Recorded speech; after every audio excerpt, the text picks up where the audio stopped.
Hello, and welcome to Breaking the Stigma, addressing stigma and generational trauma in the Black community. Today, I just want to talk to you about mental health is just health, and that's how we should be addressing it. Mental health is just health. So, to begin, before we start this conversation, I would like to begin with a grounding exercise for you to be able to prepare for the conversation. I'd like for you to take a few deep breaths on your own. Just inhale slowly through your nose and then exhale slowly through your mouth. Just kind of do that a few times. And then just to kind of set the intention for our time together, I thought it would be helpful to have an affirmation. And the affirmation that I have for today is we are our ancestors' wildest dreams. Today, we get to reclaim our right to heal together. Okay. So, again, we are our ancestors' wildest dreams. And today, we get to reclaim our right to heal together. So, let's begin. So, who am I? My name is Tracy Long. I'm a licensed professional counselor in Texas. I have a private practice in Austin, and my personal journey with therapy began out of pain, but it's become the very source of my purpose today. I quit my job and started private practice. That wasn't something that I thought I would do.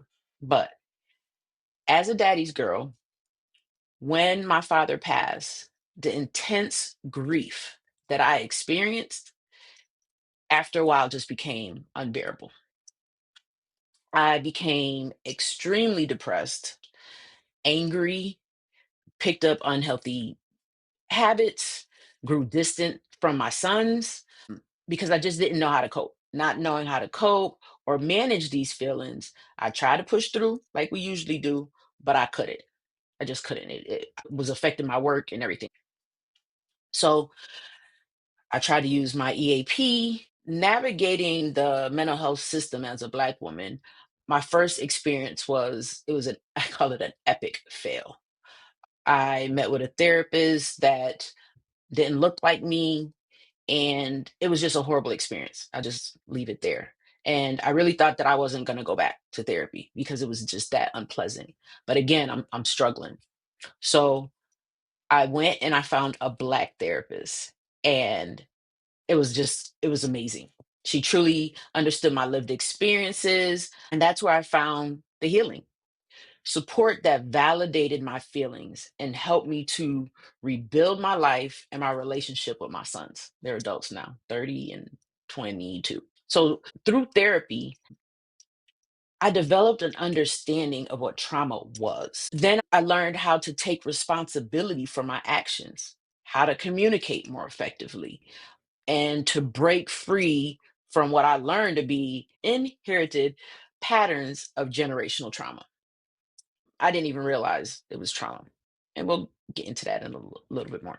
So it was this journey and the healing that I experienced that led me to dedicate my life to helping others.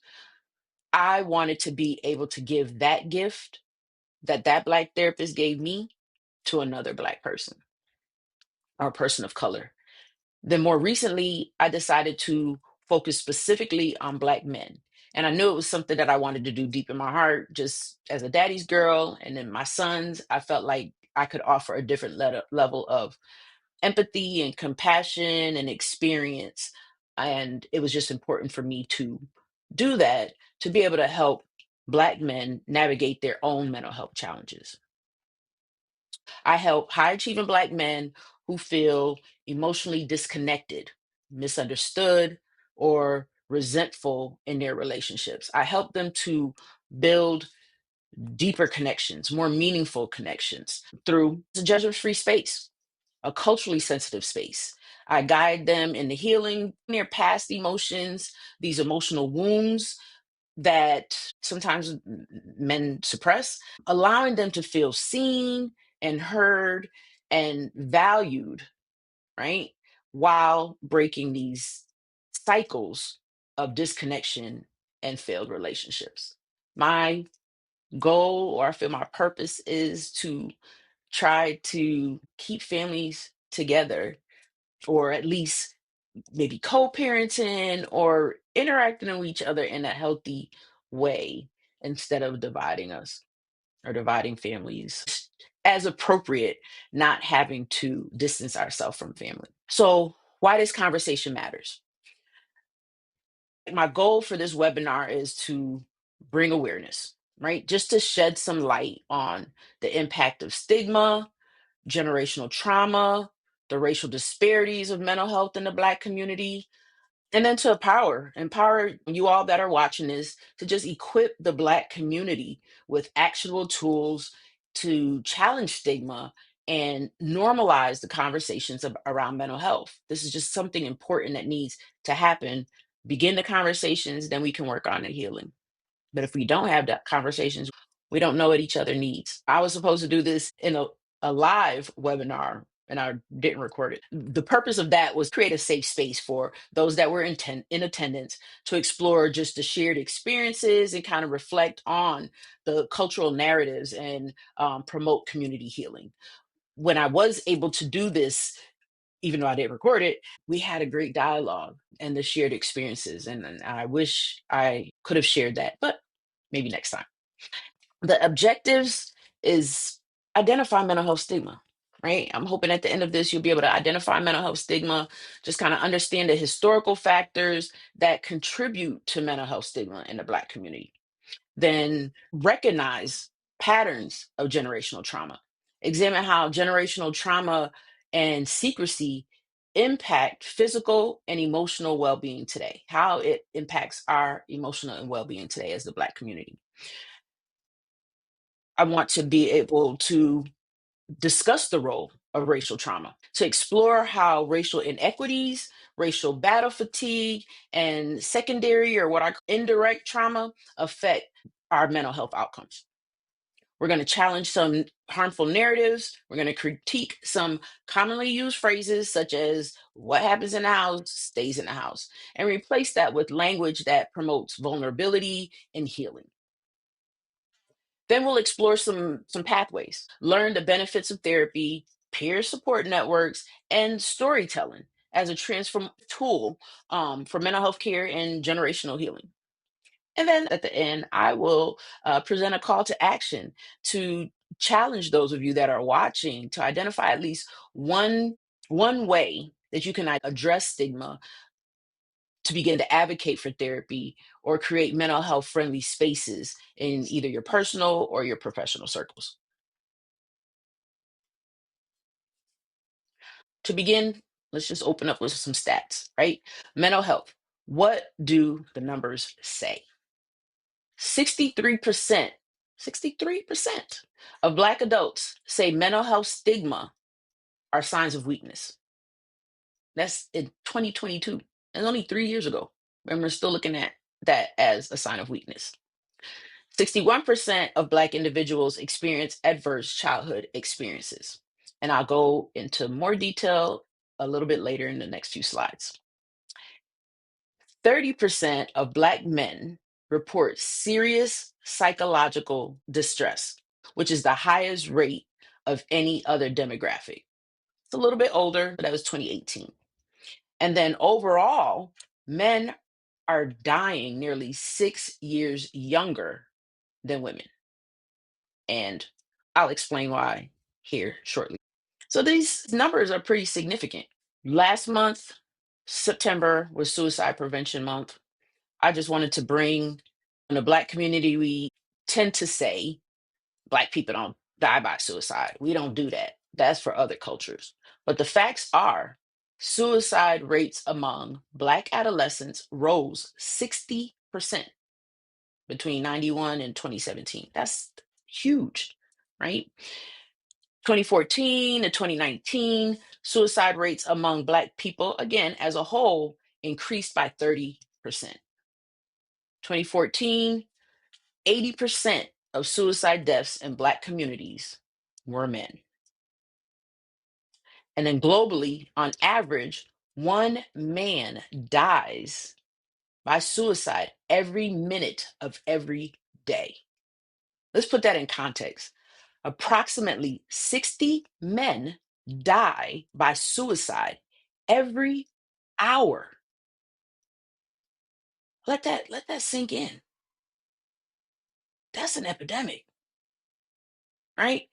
The thing that's impacting that is oftentimes Black men don't recognize depression or trauma as an issue. Therefore, they don't associate suicide ideation as the problem. And like I started with is certain things I didn't realize was trauma. We just experienced it in the home. In my community, everybody experienced it. So we just thought that was the norm.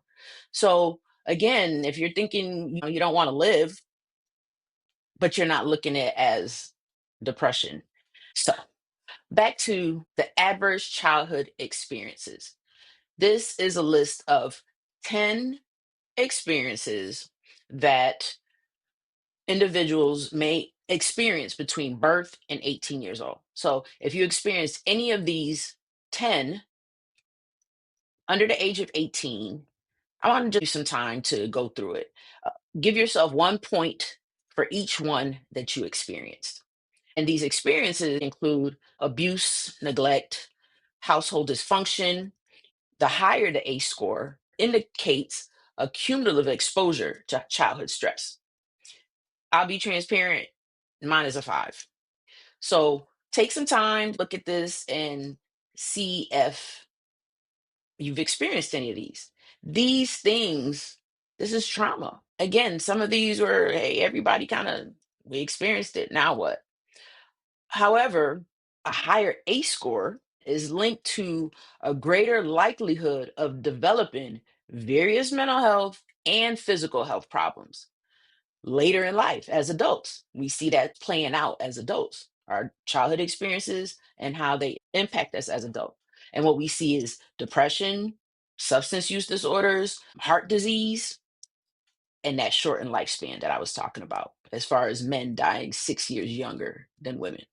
It's a combination of things just based on these childhood experiences that we've been stuffing for years and not addressing, that is slowly killing some of us, or we're suffering or struggling in silence. We got to change that. So why do we say therapy was kind of seen like it's not for us, right? I know growing up, we didn't really talk about we didn't talk about our feelings. We didn't communicate about a lot of things. Just kind of something happened, you get dealt with, and you just kind of keep it moving. There wasn't really this thing of mental health counseling, where there's always that one person, such and such is touched, or such and such is crazy. They kind of off a little bit. And then the big part was the systemic racism that's tied along with that. The medical trust, the distrust in the medical system, the Tuskegee Airmen experiment, that's one of the huge ones. In addition to, there's a limited number of us as far as mental health care professionals. So there's limited access to care.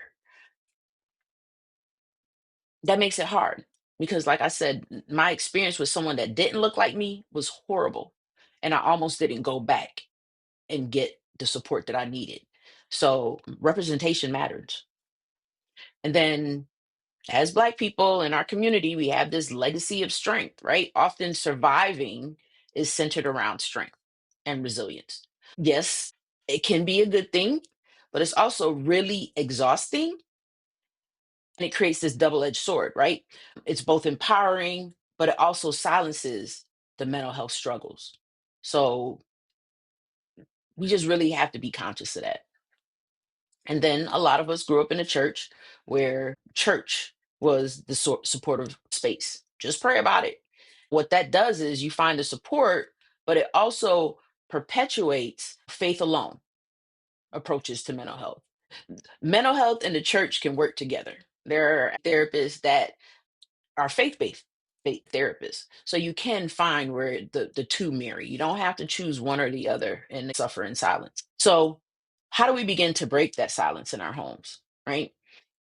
What are the phrases or lessons or traditions that you heard in your household that discourage open conversations about mental health, right? I just threw some out here. Back to that, what happens in the house stays in the house. But there's layers to that too, right? Is where systems were put in place to separate us. So if you talk about it, we risk the chance of breaking up the family. CPS, DCF coming in there and disrupting the household, or somebody might be going to jail. So there's a few reasons I would say that may have occurred, but at the same time, it keeps us stuck and causes us to continue to struggle in silence. One of the ones that I personally experienced was stop crying before I give you something to cry for, or before I give you something to cry about. That one was huge for me. And I struggled with that as I grew up, where I just did not want to show that emotion. It was hard for me to cry, but then it created again this barrier with being able to connect to my emotions in relationships, what have you, and that's not a good thing. But through my work, I've been able to get in tune with those feelings and actually appreciate, it sounds crazy, but you appreciate those moments of tears, because then I can identify, well, what is it that I'm feeling and what could I do to kind of help support myself. Now I look at it as just a form of cleansing, because it can be very cleansing. You let that go, and it's like a whole release just happened. The racial dynamics that shape mental health, right? We have that battle fatigue, the daily toll of microaggressions, systemic inequities, just that constant day to day having a code switch or people saying some things on the low. That's a lot to take, and it's draining, right? And then you have this hyper vigilance of our experiences, always kind of looking out for whoever doesn't have our best interest in mind.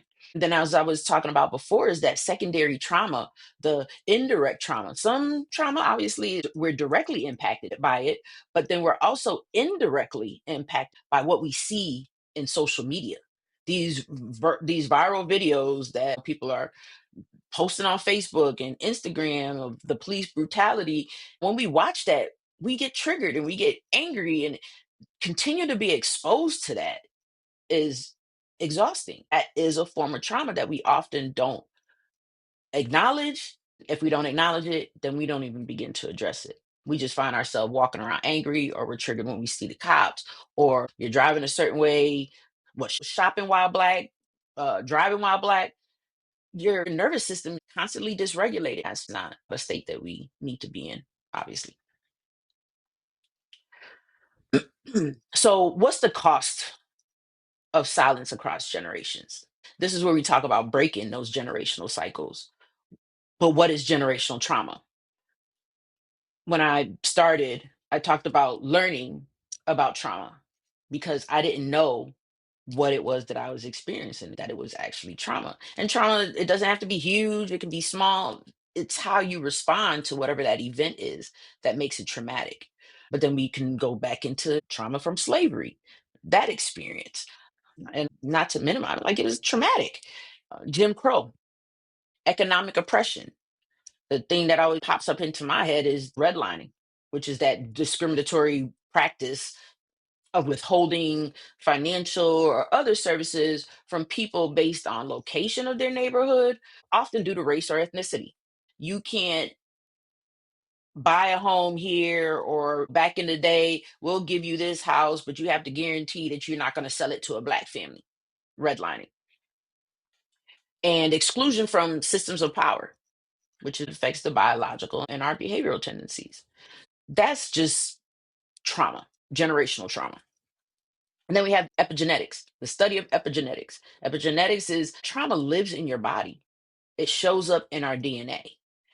As a trauma therapist, we talk about trauma's not in your mind. You can't just think trauma away. It's in your body. You usually feel it physically before it even registers in your mind. That's where we notice the physical symptoms. We're going to the doctor because we don't feel well, or we have a stomach ache, or we have a headache. Oftentimes it's tied to anxiety or depression. Trauma definitely can be passed down as a stress response, generations on top of generations. Sometimes I talk about, man, that trauma's not even yours. One of the more popular studies they did, the grandkids or great grandkids of Holocaust survivors having dreams or nightmares related to the Holocaust, and clearly they weren't there, but it was passed down biologically, skipped some generations and went to the kids and grandkids. That's evidence of how trauma it remains in the body. But then there's this cost of silence, this learned behavior in the Black family unit. Examples like punishment to silence kids' feelings, back to that stop crying before I give you something to cry about, and elevating strength over vulnerability. Oh, good job, especially in men. One of the that I like to bring in to be mindful of is this lack of boundaries, not allowing children to have boundaries, obviously as appropriate. But sometimes when this child doesn't want to connect with so and so or hug this family member or allow them to kiss them on the cheek or whatever, we need to be mindful of that. Sometimes there may be something that's going on that we're not aware of, and that child is trying to create a boundary, and we push them outside of that, and we're silencing their experience on top of it. So it's just really detrimental. I think we need to really be mindful of allowing kids to have boundaries, again, within reason, and not tell them, oh, you're just being rude and disrespectful. You need to go on and connect with such and such. Then we have the survival mode mentality, which I kind of talked about a little bit, but suppressing our emotions to cope. Yes, sometimes you do have to hold it in because of, right, this racial fatigue, but what we do is often normalize this dysfunction, and then we pass this behavior on to our children because we don't recognize it. So, what does healing look like? How do we begin? What do we do? We can start with replacing what goes on in the house, stays in the house, with something that's more compassionate. What we talk about here helps us heal. Or this home is a brave space for us to say how we feel and ask for what we need. Because if you don't know how you feel, or if we don't know how someone feels, we don't know what they need, and we can't assume that we know what they need. Another one is you can share your feelings here. It's safe here, right? And to do that, we can introduce family check ins, monthly, bi weekly, to have these um, ritual of emotional validation and sharing. I was reading something, and a perfect way to do that, if folks are still doing these Sunday dinners or as appropriate, weave that into it where we're checking in with each other. How are you feeling? What's going on? You all right? And not only emotionally, but if we want to talk about generational wealth, we should be having conversations around money. What are your ideas? What do you envision? How can you be an entrepreneur? Can I invest in you? And what would be my return so we can keep this money in the home? So let's take advantage of these times of Sunday dinner or whenever we get together, maybe to cook out as appropriate, to just have these conversations and check in with each other. Some other actionable steps is to educate parents and caregivers about the impact of that ACE score that I was talking about, the adverse childhood experiences and their long term impacts on our health. As we're checking in with each other, is intergenerational storytelling. Let's break that silence. There's things that we just don't talk about. Then the story, sometimes we don't know what such and such experience. We make up this story in our head that sometimes isn't true. That's what often create conflict in families, because we may have seen it one way when it really happened this way. Silence is just hurting us. And if we can talk again as appropriate, you don't want to parentify the kids if they're not old enough. But as we get older, to be able to share those experiences and foster a level of understanding so that we can begin healing from these past experiences. So, therapy. Therapy is strength, not weakness. It takes a lot of strength to go in and even decide that you're about to tell all your business to somebody. But knowing that it's support and there's that level of confidentiality as a licensed therapist, we cannot share your information with anyone outside of the office. There are limitations, but overall, it's a confidential space. So there's different forms of therapy. You have individual therapy, you have family, you have couples, you have group, and you can have that cultural component. You can be very intentional to find a therapist that looks like you, because therapy doesn't work if you can't develop a rapport with your therapist. You have the right to shop around. You don't have to stick with a therapist maybe just because your insurance says so. You can go and find another therapist. And I usually recommend that again, because therapy doesn't work if you can't build rapport. Look at therapy, it's an act of resilience and self-care. It takes off the need to be strong because you're able to let that out. You get to go into a space to just have a conversation. That's how I introduce it when I'm talking. We're just having a conversation, but it's all about you. And I want to know how you're feeling. I don't even attach the labels if I don't need to. As far as diagnoses, we talk about, what are you feeling? What are those symptoms? What is that experience like? How would your life look differently if therapy was to work? What do you envision? And that's what we create the treatment plans around. How would your life change? So it's just having a conversation. Back to encouraging storytelling. It can be art, it can be in church, it could be poetry, music. These are all spaces where we can tell our stories. And storytelling can be medicine. It's the medicine of the community. Music, there's a lot of places we find healing because we can identify with that experience. Continue to highlight being able to tell stories. And even though there's still that stigma over the last, I would say from since the pandemic, there's more conversation. We're seeing the visibility with Simone Biles and Naomi Osaka, Taraji P. Henson. Advocacy work has been huge with increasing visibility for mental health advocacy in the Black community. So we're making some strides, but there's still a lot of work to do. How do we begin to build peer networks for trauma informed care? Because sometimes therapy may not be accessible, but we have to have some level of support. It could be the church, it could be a friend within reason. If it's clinical and it's significant, obviously you want to be able to try to see a therapist. We have alternative healers, again, within their scope of practice, that can also be another level of support. But we can't heal in isolation. We're suffering and struggling in silence, and that's not how that works. So build a safe peer support network to listen without judgment. That's the key piece. Without judgment, just listen. Sometimes people are not asking you to fix their problem or even asking for your opinion. They just want to get it out. They just want you to listen. And sometimes we have to be okay with the silence, creating that space for them to be able to talk about what they're feeling. Something that I recently started was Real Men Talk, and it's just to empower Black men. It's once a month. I offer a space. We're still growing, so there's not a lot of men that show up, but they trickle in. And when it does happen, the conversations are very rich. I do less of the talking, and they do the talking to build this sense of community and shared experiences. I may facilitate to just kind of guide the conversations a little bit and to get them to think, but it's really normalizing each other's experiences, like, oh my gosh, I didn't know you experienced that too. There's power in that sense of community, and there is healing in that. It's free. It's the first Thursdays of the month. There's a QR code to scan to register for the event. We just had our event last night because today is Friday, October the 3rd, and only a couple showed up.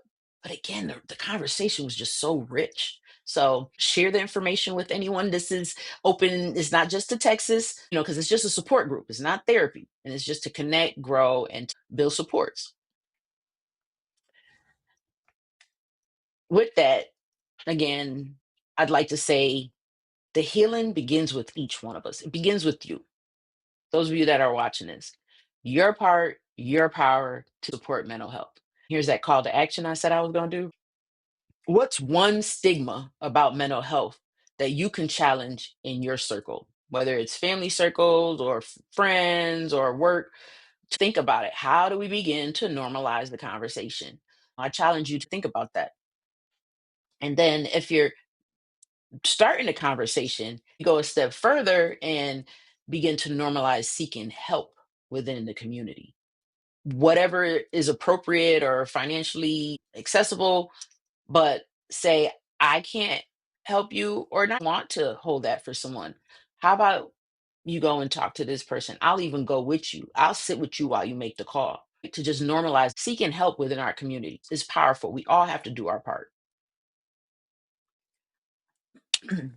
Here's information about me to continue the conversation. All my contact information. If you scan this QR code, you'll find links to resources where I have journal prompts, culturally inclusive mindfulness exercises. A lot of them are free. I think most of them are free. So definitely check out some of the resources that I have here. Because again, my purpose is to try to heal one person at a time and that be passed on for generations to come, right? To break these generational curses, starting with us and then our kids and our grandkids. I got 4 grandkids, and we breaking that cycle. It's not being passed on to them at all. My contact information is there. If you don't know where to begin, even if you don't work with me, reach out and I'll be happy to answer your questions or at least provide you with referrals. So don't hesitate. I also have my social media. If you want to follow me, however I can support you, whether it's through the educational things that I provide, please definitely take advantage of that. And the last thing I'd like to leave you with is to remind you, let's break that stigma. Here's some resources. If you don't know what to tell your friend, provide them with these resources, at least as a starting space. I like to be very direct when it comes to suicide. Don't ask, are you thinking of her? Are you thinking of killing yourself? You need to be as clear and direct as possible so that they can get the support that we need. No vague or gray areas. No, this is something that's super important. Be very direct. And there's books that I added for reflections. I really like My Grandmother's Hands. I know that one's available on Audible. They provide how to heal racial trauma strategies and exercises that I think are super helpful. The Body Keeps Score explains how trauma is stored in the body. It can be a hard read. It could be kind of trigger warning. So be mindful if it gets too difficult to just take care of yourself while you're reading that book. If you decide to read or don't read it at all. What Happened to You, which is that book that Oprah was a part of. It talks about trauma informed living. So I hope this was helpful. That's it. But I hope this was helpful. Take care for now. Be well. Oh, wait. I want to close with an affirmation. Sorry, I know I opened with one. Let's close with an affirmation. And I'm a little competitive. I will admit that. So the affirmation that I chose for today is healing is a rebellious act in a society that profits from our pain. Together we heal, together we thrive. Right? Let me just say that one more time. If we want to be rebels, healing is a rebellious act in a society that profits from our pain, especially now. I'll stop there with that. But especially now, together we heal, together we thrive. So I just wanted to leave you with that affirmation and encourage those of you watching this to take care of yourself and each other. Bye for now.